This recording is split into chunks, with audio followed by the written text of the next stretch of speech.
And it's very hard to come back to America and sit on the back of the bus after you've been in the south of France getting your dick sucked for a Crunch bar or some crazy shit like that. That's a life-changing experience. And while that was happening in Europe, here in America, for the first time, women entered the workforce en masse by the millions. All the men were gone. Someone had to run the factory. The ladies did it. That's right. This was the first generation of American women to have independent income en masse. And when the men came back, the women weren't the same. American women had grown. They were uttering phrases that no woman on earth had ever spoken before. Things like no and shut the fuck up and I don't feel like it.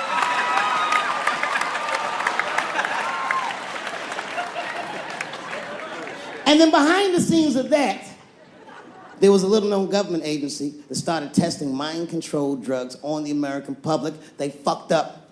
They tested it for 12 years. They didn't realize these drugs were not mind-controlling. They were mind-expanding. It was LSD and mescaline and shit like that. And for the first time, there was a new school of thought that was chemically induced that made people question the very society they lived in. By 1960, the President of the United States was only 42 years old. Can you imagine? DMX is older than that. And he was gonna usher in a new era of peace. He was gonna avoid the Cold War. He was gonna end segregation. And they blew his fucking brains out in front of everyone in Dallas. This country was never the same. There were 7 more major assassinations in the 60s. Anyone that stood up and said anything was shot down the streets like a fucking dog. Kennedy, King, X, Evers, on and on. You didn't even have to be famous.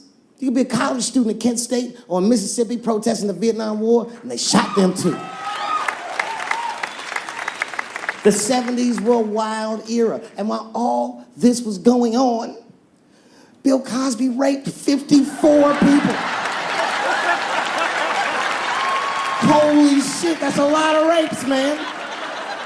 This guy's putting up real numbers.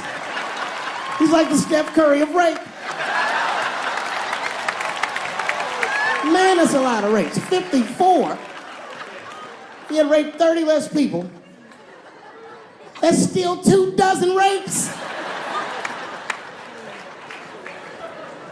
Don't forget, each one of these rapes has 8 hours of sleep in it.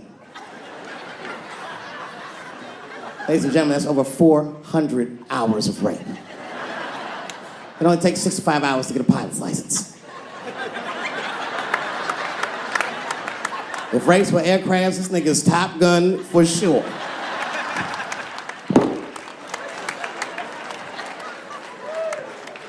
Yeah, that's a tough one.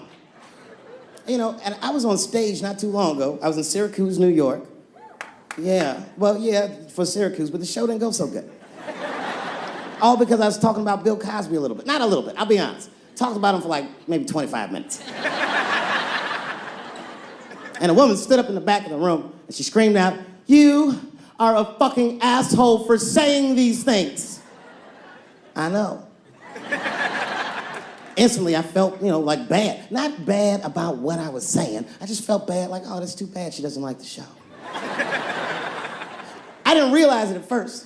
But not only did she say that, she was rushing the stage. By the time I just saw this shadowy figure fucking charging up the aisle towards me in full fight mode. I was horrified. I said, oh my God. I'm gonna kick this bitch in the face.